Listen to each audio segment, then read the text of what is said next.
লা দারা বাদাল মাউতি ইয়াসকুনুহা ইল্লাল্লাতী কানাত ক্বাবলাল মাউতি বানিহা ফাইন বানাহা বিখাইরি তাবা মাসকুনুহু ওয়া ইন বানাহা বিশাররিন তাবা বানিহা। আল্লামা ইবনে কাইয়িম রাহমাতুল্লাহ আলাইহি বলেন, লা দারা বাদাল মাউতি ইয়াসকুনুহা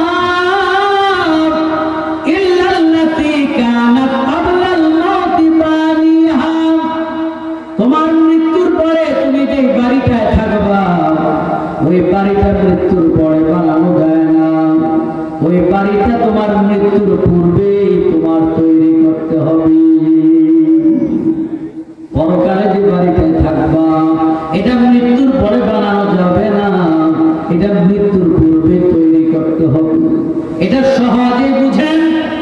এই বাকেরগঞ্জ, এই মলয়কাঠির কোন মানুষ যদি বরিশাল শহরে বাড়ি নেন, বাসা ভাড়া নেন, এখন আপনি ট্রাক ভাড়া করে, পিকআপ ভাড়া করে বাড়ির মালামাল নিয়ে বরিশাল শহরে যে বাসা ঠিক করবেন, নাকি বাসা ঠিক করে কমপ্লিট করে মালামাল নিয়ে যাবেন? কোনটা?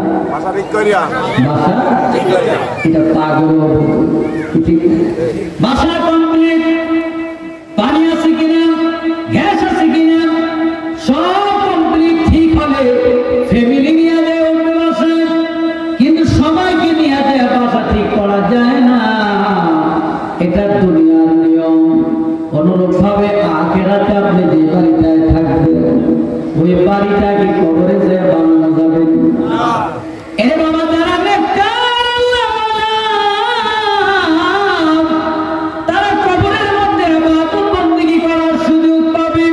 যারা দুনিয়ায় বেশি তেলাওয়াত করবে, তারা কবরে তেলাওয়াত করবে। যারা দুনিয়ায় বেশি নামাজরত থাকবে, তারা কবরের মধ্যে নামাজরত থাকবে।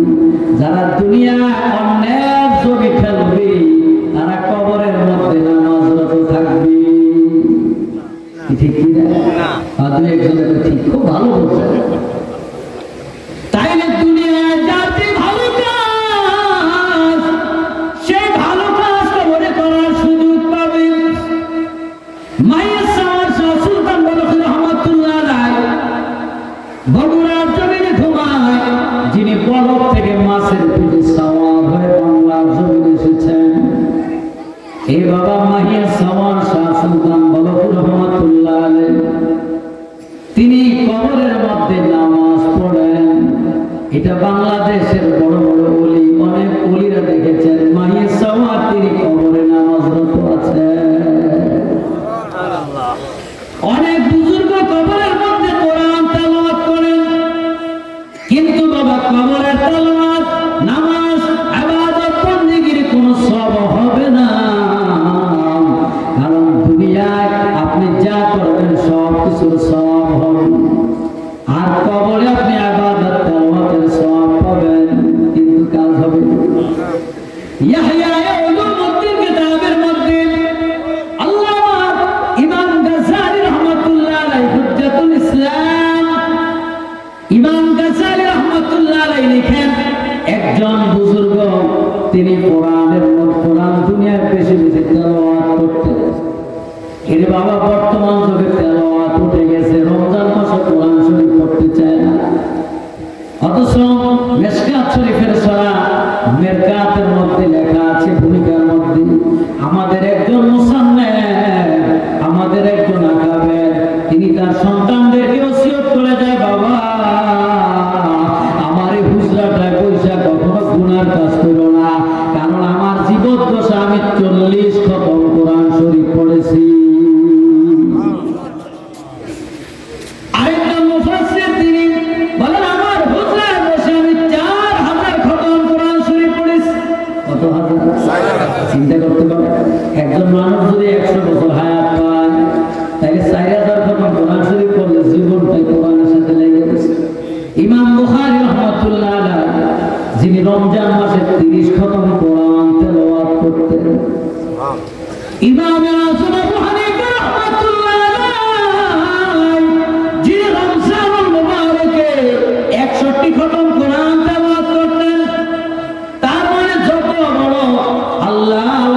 যত বড় আবেদ, যত বড় আলেম, তাদের কোরআনের সাথে কত সম্পর্ক ছিল।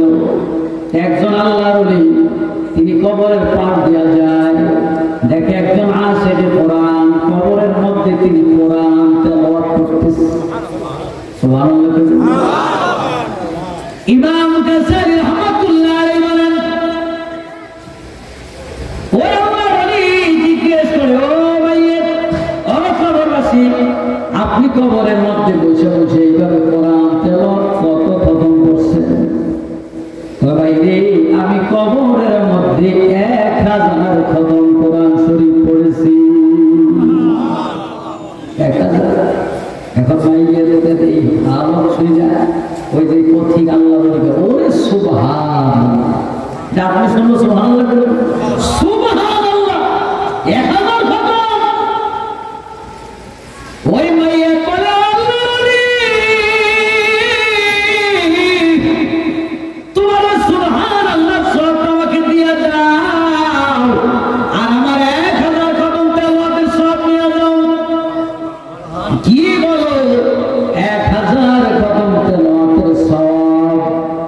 একবার সুবহানাল্লাহর বিনিময় দিতে রাজি হইলে কেমন? ওই কবরবাসী বলে, আল্লাহর ওলি রে, আমি 1000 খতম কোরআন তেলাওয়াত করেছি ঠিক, কিন্তু আমার এই তেলাওয়াতে কোনো সওয়াব দেওয়া হয় নাই। আর তোমার একবার সুবহানাল্লাহ খায়রুম মিনাদ দুনিয়া ওয়া মা ফিহা, আসমানের খালি জায়গা পরিপূর্ণ সওয়াব দেওয়া হয়ে গেছে।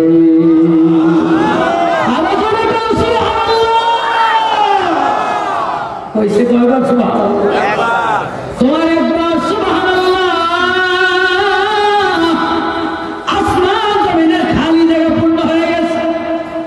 আর আমার 1000 খতম তেলাওয়াত তাতে কোনো কাজ হয়নি। এই জন্য বাবা, কবরে যে কিছু তৈরি করা যায় না।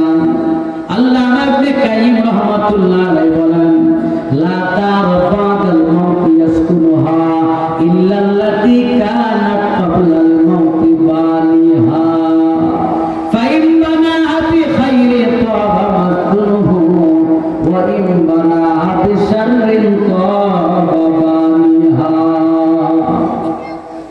তুমি পরকালের বাড়িটা দুনিয়া বানাতে হবে, পরকালে যে বানানো সম্ভব হবে না। তবে আল্লাহ রাব্বুল আলামিন তোমাকে বাড়ি ছাড়া করবে না, অবশ্যই বাড়ি দিবে। ফাইন বানাহা বিখাইরি তাবা মাসকুনুহু, যদি তুমি নেক আমলের দ্বারা বাড়িটা বানাও, ওই বাড়িটা হবে তোমার জান্নাত। ওয়া ইন বানাহা বিশাররিন তাবা বানিহা, আর যদি তুমি পাপের দ্বারা, বদের দ্বারা বাড়ি বানাও, ওই বাড়িটা হবে তোমার